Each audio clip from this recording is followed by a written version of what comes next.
देखो बेटा, हमारा जो अब ये नया टॉपिक है वो टॉपिक है behaviour of dielectric in the external electric field. कि डाइलेक्ट्रिक को जब एक्सटर्नल इलेक्ट्रिक फील्ड में रख दिया जाता है तो वो कैसे बिहेव करते हैं। ठीक है, अब से पहले मैंने आपको पढ़ाया कि डाइलेक्ट्रिक को हमने दो पार्ट में कैटेगराइज कर लिया। हमारे जो डाइलेक्ट्रिक सब्सटेंस होते हैं वो पोलर भी हो सकते हैं और नॉन पोलर भी हो सकते हैं। समझ में आई बात? मैंने आपको बताया था कि जो पोलर डाइलेक्ट्रिक्स होते हैं उनका एक नेट डायपोल मोमेंट होता है, क्योंकि उनका जो दोनों पोल्स हैं वो सेपरेट होते हैं, वो डायपोल बनाते हैं। क्या बनाते हैं? डायपोल बनाते हैं। तो उनके अंदर एक नेट डायपोल मोमेंट होता है हर पोलर डाइलेक्ट्रिक सब्सटेंस का। ठीक है, अब क्या होता है बेटा, जो छोटे छोटे उनके एटॉमिक डायपोल्स बनेंगे, ठीक है, या मॉलिक्यूलर डायपोल्स बनेंगे, अब उनका बिहेवियर हमने स्टडी करना है कि जब उनको इलेक्ट्रिक फील्ड में रखा जाता है तो कैसे बिहेव करते हैं। तो फर्स्ट सिचुएशन हम लेके चलते हैं कि भाई अगर इलेक्ट्रिक फील्ड नहीं है, वहां पर in the absence of electric field की बात करते हैं, तो क्या होता है बेटा, हर सब्सटेंस के अंदर जो एटम होता है वो हर एटम का अपना एक नेट डायपोल मोमेंट तो होता है, लेकिन ड्यू टू रैंडम अलाइनमेंट, ठीक है, रैंडम अलाइनमेंट के कारण वो एक साइक्लिक प्रोसेस डेवलप करते हैं, एक साइकिल बनाते हैं, जिसकी वजह से जो टोटल डायपोल मोमेंट वो क्या आएगा बेटा, जीरो हो जाएगा। लेकिन यदि इलेक्ट्रिक फील्ड नॉन जीरो है, एक्सटर्नल इलेक्ट्रिक फील्ड है, तो उस केस में क्या होता है, और थर्मल एजिटेशन को हम नेग्लेक्ट करके चल रहे हैं कि थर्मली उनके ऊपर ज्यादा इफेक्ट नहीं पड़ रहा है, तो ऐसी सिचुएशन में सभी के सभी जो छोटे छोटे डायपोल्स थे उन सब पर एक टॉर्क लगेगा। आपको पता है, ये टॉपिक मैंने पहले भी करवाया था कि जब किसको, डायपोल को एक्सटर्नल इलेक्ट्रिक फील्ड में रखा जाता है तो उस पर एक टॉर्क लगता है। क्लियर होगी बात? ये बात आपने पढ़ी थी, P क्रॉस E के बराबर होता है। ठीक है, तो एक्सटर्नल इलेक्ट्रिक फील्ड की वजह से ये टॉर्क लगेगा, और ये टॉर्क क्या करेगा, इस डायपोल को अलाइंस करने की कोशिश करेगा in the direction of electric field. तो इसकी वजह से जो सारे एटम्स हैं, छोटे छोटे डायपोल्स हैं, वो सब एक पर्टिकुलर डायरेक्शन में अलाइंस हो जाएंगे। तो टोटल डायपोल मोमेंट अब फिर क्या हो जाएगा, नॉन जीरो हो जाएगा, एड अप हो जाएगा बाय यूजिंग वेक्टर अलजेब्रा। तो आपने पढ़ा कि जो पोलर डाइलेक्ट्रिक्स हैं they have a permanent dipole moment when they are kept under the external electric field।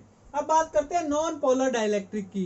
Non polar dielectric में क्या होता है बेटा, जो नॉन पोलर डाइलेक्ट्रिक्स होते हैं, क्योंकि उनके डायपोल्स तो बने नहीं होते तो उनके चार्ज कोइंसाइड करते हैं, तो इसीलिए अगर फील्ड नहीं है तो उनका टोटल डायपोल मोमेंट तो जीरो होना ही होना है, क्योंकि डायपोल्स नहीं बने। बट अगर फील्ड नॉन जीरो है, यानी कि एक्सटर्नल इलेक्ट्रिक फील्ड प्रेजेंट है, तो उसकी वजह से क्या होगा, ये जो दोनों चार्ज हैं they will experience electrostatic force. Positive charge जो इलेक्ट्रोस्टैटिक फोर्स करेगा महसूस, वो in the direction of field महसूस करेगा। जैसे मान लिया अगर इलेक्ट्रिक फील्ड की डायरेक्शन ये है तो पॉजिटिव चार्ज पर इस तरफ फोर्स लगेगा, नेगेटिव चार्ज पर इस तरफ फोर्स लगेगा।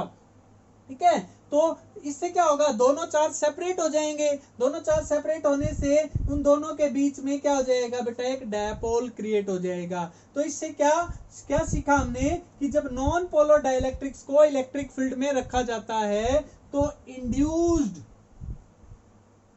डायपोल मोमेंट बन जाता है बेटा। क्या बन जाता है, इंड्यूस्ड डायपोल मोमेंट क्रिएट हो जाता है, यानी कि P टोटल अब नॉन जीरो हो गया है, यानी कि नॉन पोलर पोलर में कन्वर्ट हो जाते हैं जब एक्सटर्नल फील्ड में उनको रखा जाता है। तो ये सिचुएशन आपको समझ में आ रही है, ये पिक्चर आपको क्लियर हो गई, तो बिहेवियर आपको डाइलेक्ट्रिक का समझ में आने लग गया होगा। ठीक है, तो अब हम बात करते हैं, इसमें ही पहले तो मैंने पोलर और नॉन पोलर के बारे में बता दिया, अब हम थोड़ा सा कंपैरिजन कर लेते हैं इन डाइलेक्ट्रिक्स। अब हम पोलर नॉन पोलर की बात नहीं करेंगे, हम सिर्फ डाइलेक्ट्रिक की बात करेंगे और कंपेयर करेंगे। थोड़ा सा मैं आपको थोड़ा सा समझाने की कोशिश करूंगा कि अगर हमारे पास एक तरफ तो कंडक्टर है, क्योंकि हमें इस बिहेवियर को एनालाइज करना है, और एक तरफ हमारे पास डाइलेक्ट्रिक है, तो किस प्रकार से दोनों बिहेव करेंगे,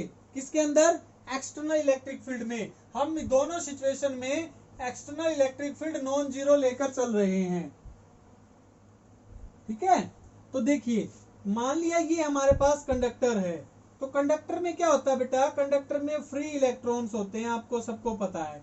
क्लियर होगी बात। जब इसको एक्सटर्नल इलेक्ट्रिक फील्ड में रखा जाता है कंडक्टर को, तो आपने क्या सीखा, आपने ये सीखा कि जब इलेक्ट्रिक फील्ड नॉन जीरो होती है तो उस सिचुएशन में जो फ्री इलेक्ट्रॉन है दे विल मूव अपोजिट, क्योंकि इनकी मोबिलिटी ज्यादा होती है, तो they will move opposite to the electric field. तो सारा नेगेटिव चार्ज जो है वो सरफेस पर इस तरफ इकट्ठा हो जाएगा और सारा पॉजिटिव चार्ज क्या हो जाएगा, इस तरफ इकट्ठा हो जाएगा। तो due to the separation of these charge carriers there is a electric field, polarised हो गए ना ये, तो इसकी वजह से यहाँ पर एक इलेक्ट्रिक फील्ड सेटअप हो गई ईपी।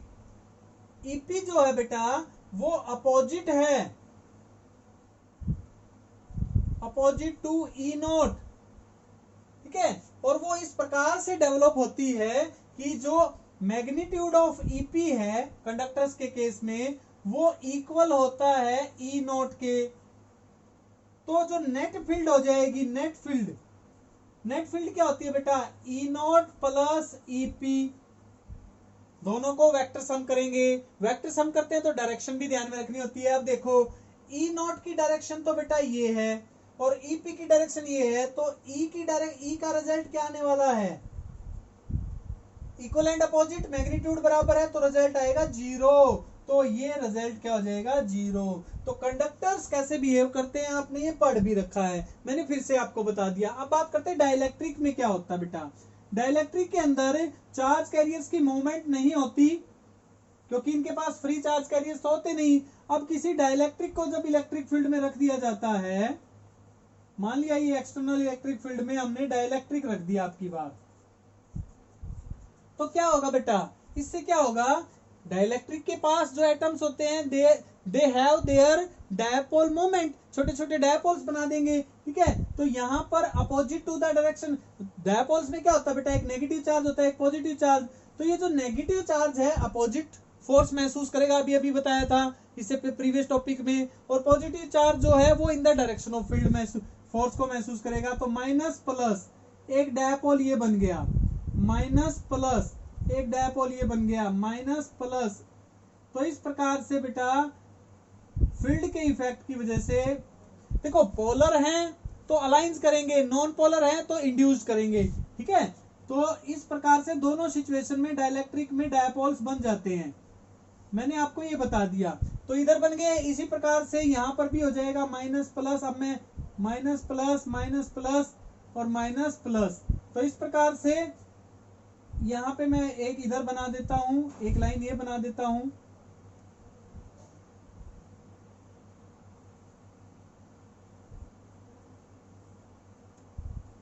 तो बेटा देखिए इस प्रकार से हुआ क्या, आप देखिए ये वाला जो इफेक्ट है ये इफेक्ट ऑलमोस्ट कैंसिल आउट हो जाएगा। तो आपका यहां से यहां तक, यहां से अगर मैं बताऊं आपको, तो this effect will cancel out and a net negative charge and net positive charge will create, and due to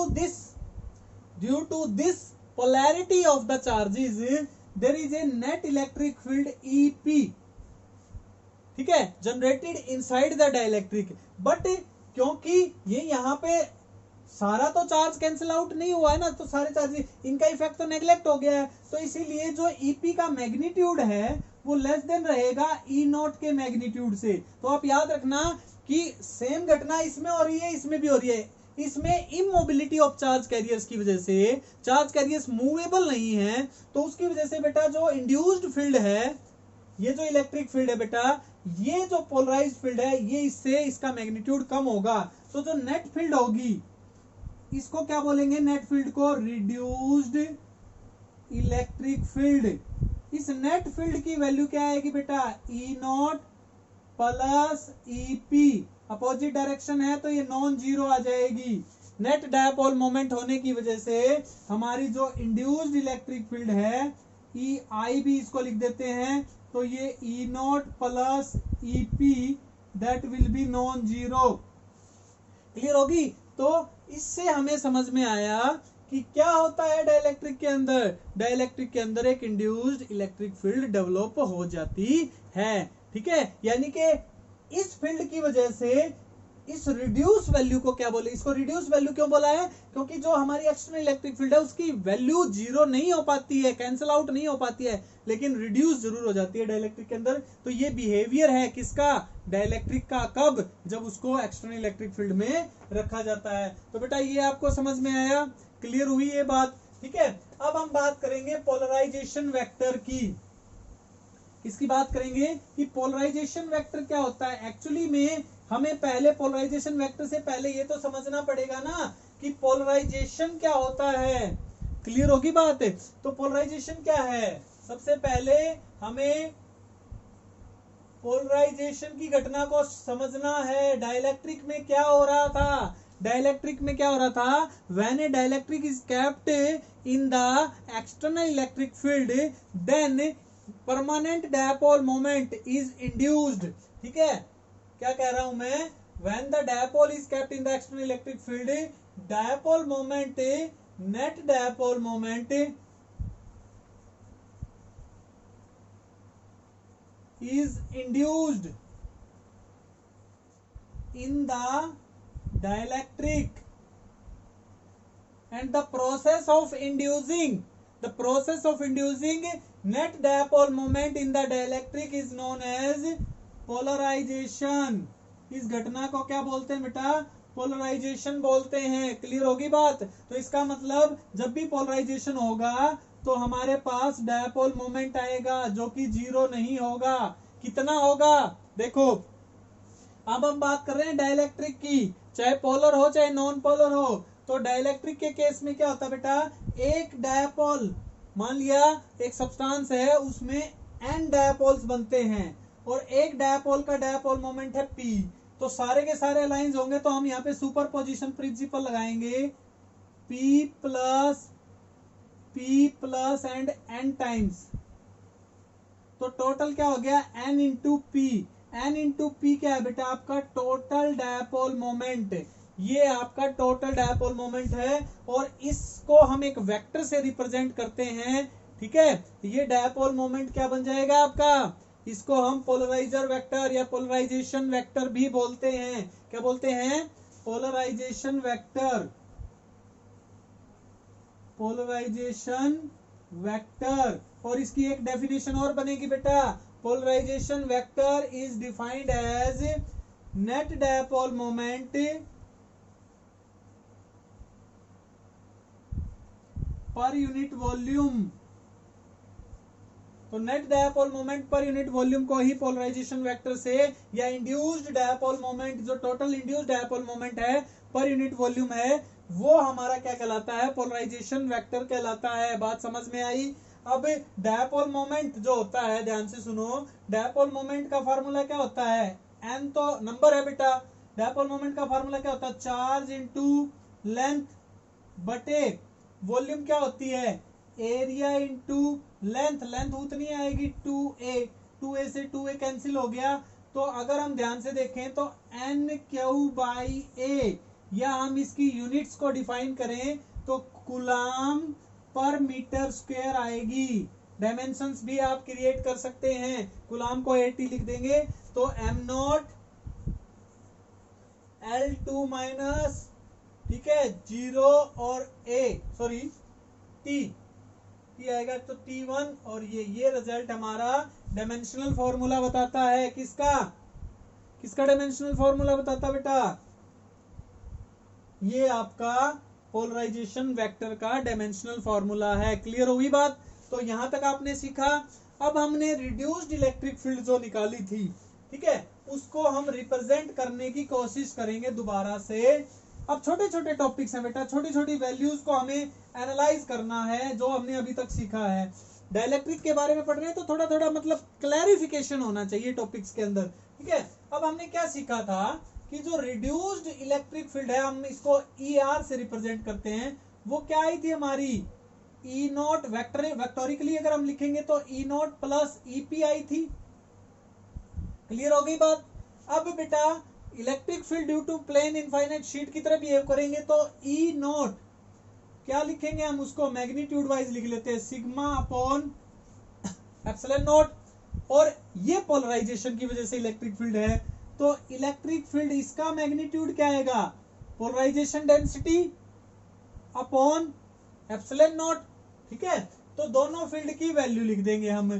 तो ई आर या ई इज इक्वल टू क्या आ जाएगी बेटा, sigma upon epsilon naught minus, minus क्यों आएगा, क्योंकि अपोजिट डायरेक्शन है, sigma P by epsilon not. तो रिजल्ट आ गया हमारा sigma upon sigma P by epsilon not. अगर आपको ये जो रिड्यूस्ड इलेक्ट्रिक फील्ड है उसको डेंसिटी की फॉर्म में रिप्रेजेंट करना हो, this is the total charge density, और ये आपकी पोलराइजेशन चार्ज डेंसिटी है, तो दोनों का रिप्रेजेंटेशन आपको समझ में आना चाहिए, दोनों में अंतर आपको समझ में आना चाहिए। ठीक है, तो रिड्यूस्ड हमारी इलेक्ट्रिक फील्ड की वैल्यू ये हो जाएगी, इतना आपको समझ में आया। फिर यहां से हम अगर एक्सटर्नल इलेक्ट्रिक फील्ड को इस रिड्यूस वैल्यू से डिवाइड कर देते हैं, ठीक है, क्या बनेगा, ध्यान से देखो, एक्सटर्नल इलेक्ट्रिक फील्ड क्या थी बेटा, सिग्मा बटे एप्सिलॉन नॉट को sigma minus sigma P by epsilon not से डिवाइड कर देते हैं, तो रिजल्ट क्या बच गया, sigma upon sigma minus sigma P, completely density की फॉर्म में, डायमेंशन लेस। आपको पता चल गया कि ये जो क्वांटिटी है डायमेंशन लेस है।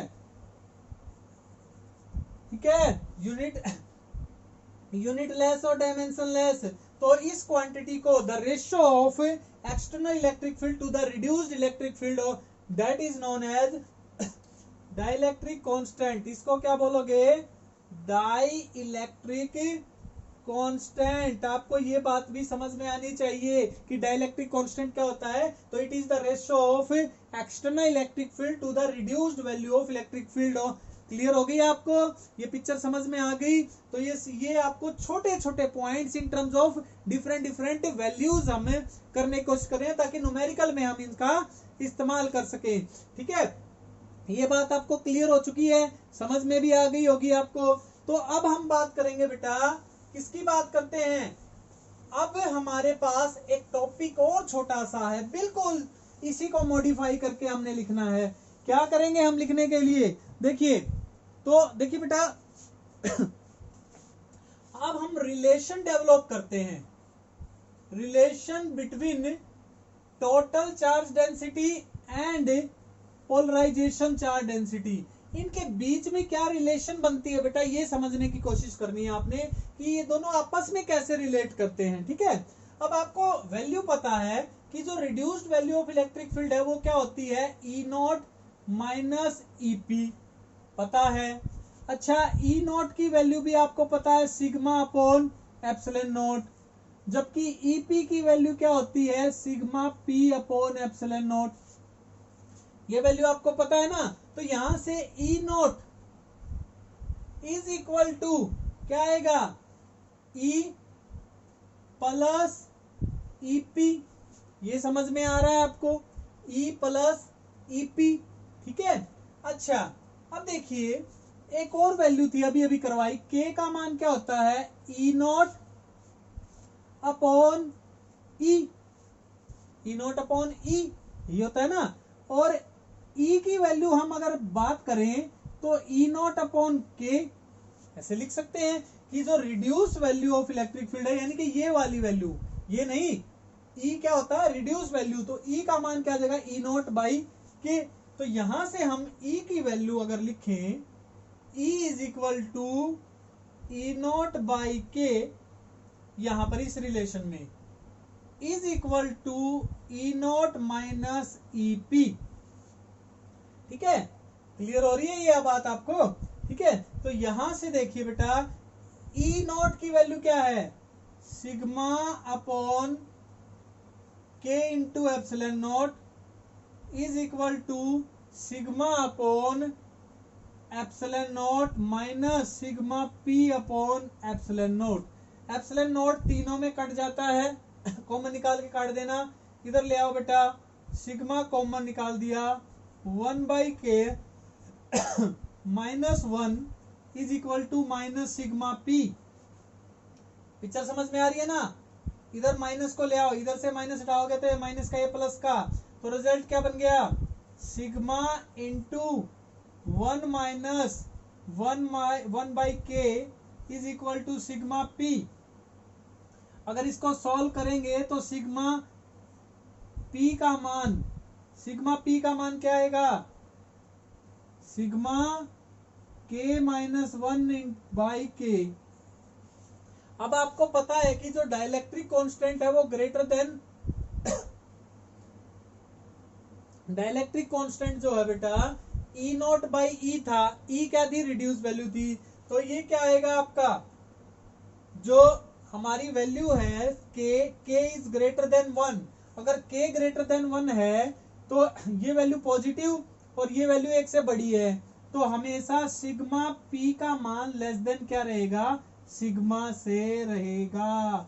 यहां से फिर से समझ लो बेटा, हमारे पास ये रिजल्ट था, ये सारी वैल्यूज भी हमारे पास अवेलेबल थी। जब हमने इनको सॉल्व किया in terms of dielectric constant जब रिप्रेजेंट किया तो हमें पता चला कि डाइलेक्ट्रिक कांस्टेंट 1 से बड़ा है, और ऐसी सिचुएशन में ये रिलेशन क्या बताती है कि जो पोलराइजेशन डेंसिटी है वो लेस देन रहेगी किससे, टोटल चार्ज डेंसिटी से। ये आपको समझना पड़ेगा, ये आपको अंडरस्टैंड करना पड़ेगा। क्लियर हो गई बात? तो अब हमारा रिलेशन डेवलप हो गया है कि अगर न्यूमेरिकल आ जाए तो ये फॉर्मूला है डाइलेक्ट्रिक कांस्टेंट और पोलराइजेशन डेंसिटी और टोटल चार्ज डेंसिटी के बीच में, और एक नंबर में पूछ ले तो ये कम रहेगी या ज्यादा रहेगी ये आपको पता चल चुका है अब डाइलेक्ट्रिक के केस में। पिक्चर समझ में आई, समझ में आ गया ना आपको? तो यहां पर हमारे पास रिजल्ट ये आएगा। पिक्चर क्लियर होगी ना? तो अब हमारे पास फर्स्ट केस हमें समझ में आ चुका है, ठीक है। अब हमारे पास दूसरी बात जब निकल के आती है कि जो पोलराइजेशन वेक्टर था, ठीक है, पोलराइजेशन वेक्टर जो है उसकी जब रिलेशन को स्टडी किया गया, यानी कि जब हमने डाइलेक्ट्रिक को, देखिए बेटा एक बात और समझाने की कोशिश कर रहा हूं अब मैं बात कर रहा हूं कि जब किसी डाइलेक्ट्रिक को एक्सटर्नल इलेक्ट्रिक फील्ड में रखते हैं तो उसके अंदर डायपोल मोमेंट डेवलप होता है। ये सबको पता है कि टोटल डायपोल मोमेंट डेवलप होता है जो कि नॉन जीरो होता है, ठीक है। तो डाइलेक्ट्रिक के अंदर ये जो डायपोल मोमेंट है ये डायरेक्टली प्रोपोर्शनल होता है। किसके डायरेक्टली प्रोपोर्शनल होता है बेटा? एक्सटर्नल इलेक्ट्रिक फील्ड के। किसके बेटा? एक्सटर्नल इलेक्ट्रिक फील्ड के। The dipole moment induced, polarisation की जब घटना होती है तो आपको पता है कि जब किसी डाइलेक्ट्रिक को किसमें रख दिया जाए, किसमें रख दिया जाए बेटा? एक्सटर्नल इलेक्ट्रिक फील्ड में रख दिया जाए तो उसके अंदर एक नेट डायपोल मोमेंट होता है। तो dipole moment induced in the dielectric is directly proportional to, क्या होता है बेटा? Directly proportional to the magnitude of applied external electric field. तो मैग्नीट्यूड वाइज हम इसकी बात करेंगे तो P इज इक्वल टू, जब ये प्रोपोर्शनलिटी के निशान को हटाते हैं तो बेटा एक्साई ई epsilon not into E not, ठीक है। तो ये रिलेशन आपके पास निकल कर आएगी। तो ये आपको याद रखना है कि एक्साई ई क्या होता है। एक्साई ई होती है बेटा आपकी इलेक्ट्रोस्टैटिक ससेप्टिबिलिटी।